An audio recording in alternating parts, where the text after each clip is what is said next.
Tout ce que je peux te dire, mon pote, c'est qu'il y aura pas Thanos. Messieurs, bonjour, pas tant de l'autre côté des étoiles avec Ad Astra. Ils ont été sponsorisés par Opel? Pas sûr. The Earth put its hopes in him. And now, its fate is on me.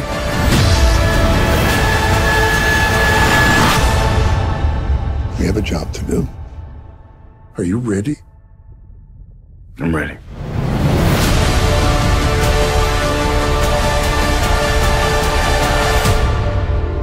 Mon pote, on va se dire nos quatre vérités. Avec James, on a affaire à un des cinéastes les plus talentueux de ces 20 dernières années. Le temps passe vite, bordel. Il a une filmographie qui monte en puissance, de film en film. Tu sens que le mec est un réalisateur ambitieux, il veut s'attaquer à toutes les thématiques. Et là, il prend de front la SF, un des genres les plus casse-gueule du monde. Mais en regardant le petit teaser et cette affiche, mon gars, j'avais un de ses bons feelings, une de ses motivations pour aller le voir. Parce que James, il fait les choses en grand. Ce film était juste parfait. Parce que James Gray, avec ce qu'il nous a donné, c'est pour ma part le meilleur film de son œuvre. Rien que ça.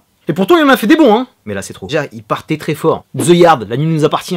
Lost City of Z, dont je t'avais parlé dans ma chaîne à mes débuts. Et c'est ce genre de mec que je kiffe, parce qu'il est tout le temps dans une démarche de progression. Chacun de ses films est meilleur que le précédent. Où il va s'arrêter? Je te kiffe, James. Ce film m'a mis à terre, troublé, ému, car j'en ai pas dormi de la nuit tellement c'était une dinguerie. D'ailleurs, je suis un peu crevé pour faire la vidéo, mais c'est pas grave. On est là pour la cause. On retrouve toutes les thématiques qui hantent ce cinéaste incroyable depuis ses débuts. La famille, la recherche de soi, l'exploration, notre rapport à l'autre, un regard sur la société, de la perdition, des dilemmes cornéliens qui auront des conséquences sur ta vie et celle des autres. Mon pote, avec la SF, tu peux tout faire, c'est tellement complet. Ad Astra, c'est tout ça. Une odyssée spatiale fabuleuse qui nous emmène aux confins de l'univers. Des production design fantastiques car légèrement vintage, touch 70s, qui nous ramène un peu plus de réalisme dans cette société futuriste. Et bon sang, ce film, qu'est-ce qu'il est beau! C'est la plus belle palette de couleurs utilisée sur un écran de cinéma que j'ai vu cette année. Le mec s'est fait plaisir, il a fait un de ses patchwork, et tout ça nous pousse dans un cocktail d'onirisme et de quelque chose de très terre à terre. Et il y avait que lui pour maîtriser un truc pareil. Et tu sens qu'il a bien potassé le genre, c'est un super élève, car il a magnifiquement digéré ses influences pour les faire exploser sur grand écran. Il nous donne un regard nostalgique, tu sens que le mec est un grand fan de Kubrick avec 2001, un bel hommage. On pense même à Verhoeven avec Total Recall.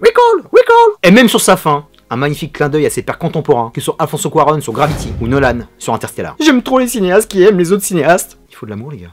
Superbe narration qui est aussi entre le futur, les flashbacks pour nous donner un peu de background, l'instant présent avec cette mission qui va propulser Brad Pitt, qui joue le rôle de l'astronaute Roy McBride dans une odyssée homérique spatiale qui paraît sur le papier bien épineuse et insurmontable. J'ai beaucoup aimé le parti pris de désacraliser l'espace. Ici, ça reste un lieu de plus que l'homme veut conquérir et va encore une fois de plus polluer par ses ambitions qui resteront tout le temps inassouvies. Et tu le vois vraiment au moral des gens, ils font tous grise mine, tu sens qu'ils sont tous un peu forcés d'être là.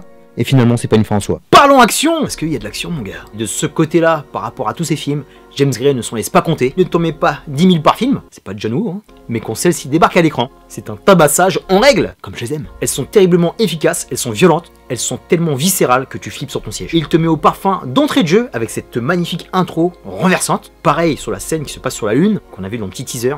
La mission de sauvetage, l'arrivée sur Mars, l'évasion et ce final complètement ébouriffant. Et en plus, il y a vraiment des idées de mise en scène qui sont magnifiques. Je t'en dis pas plus. Va voir, tu vas vraiment kiffer les détails. Ce mec est somptueux.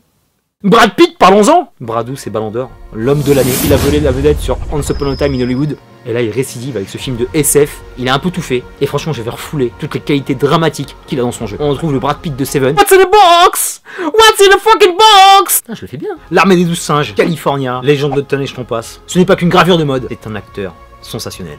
Et dans ce film, il est juste parfait, il est en plein tourment, en pleine quête de soi, en pleine quête du père. Mon pote, si t'as du daddy issue, je pense que tu vas souffrir. Un homme qui se complaît dans sa solitude, un homme qui avec son métier s'est complètement isolé du reste du monde, de la femme de sa vie. Et j'en profite aussi pour te dire que c'est une formidable histoire d'amour. Parce que oui, pas besoin d'être grandiloquent et de te faire un milliard de scènes et de dialogues, juste les petites scénettes qui est avec Liv Tyler, qui est toujours aussi fraîche. Ça suffit largement pour te donner du frisson et de te rendre ce couple palpable et émouvant. Donc Brad Pitt, mon pote, faut qu'il y ait une récompense cette année, je sais pas où, mais faut que t'ailles la choper quoi. Les vieux de la vieille, Tommy Lee Jones, toujours aussi classe. Quelle voix, quel charisme. Un autre aussi qui fait pas long feu, mais très sympa de le voir. Donald Sutherland. Il y a un petit casting, série télé, avec Natasha Lyonne de Orange is the New Black et de Poupée Russe. Et tu sens que la meuf elle est super contente d'être là, faire face à Brad Pitt, parce que tu sens qu'il y a un petit sourire d'admiration. La petite nana aussi très sympa de Insatiable.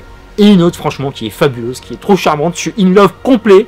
Ruth Negga de Preacher. Cette nana, faut la mettre dans tous les films. Ça passe à chaque fois. Bon mon pote, je pense qu'on a fait le tour de l'astéroïde. Et nous allons conclure. Pour conclure sur Ad Astra, un film incontournable de cette année 2019, qui m'a mis KO dès ses premières minutes. Et je suis encore dans les cordes. Une quête métaphysique aux confins de l'univers, qui nous pousse à la réflexion sur nous-mêmes, sur l'humanité, sur notre futur. Un rêve éveillé, qui nous fera méditer sur notre famille, comme rarement les films de 2019 n'y ont poussé. Une œuvre désespérée et qui paradoxalement donne beaucoup d'espoir qu'un avenir meilleur est possible si on ne se comporte pas comme des merdes. Bref, j'ai été complètement chamboulé. C'est poétique, c'est magique, c'est réalisé de manière magistrale et c'est interprété de manière monumentale. Bref, ce film est colossal. Terminus pour Ad Astra, je te dis à très bientôt pour de prochaines vidéos. D'ici là, porte-toi bien. Merci pour tout, merci pour tes messages, tes partages, tes commentaires et tes pouces. Vive le cinéma, vive toi, vive nous. Je t'envoie un magnifique peace and love par-delà les étoiles. Un peu plus près des étoiles.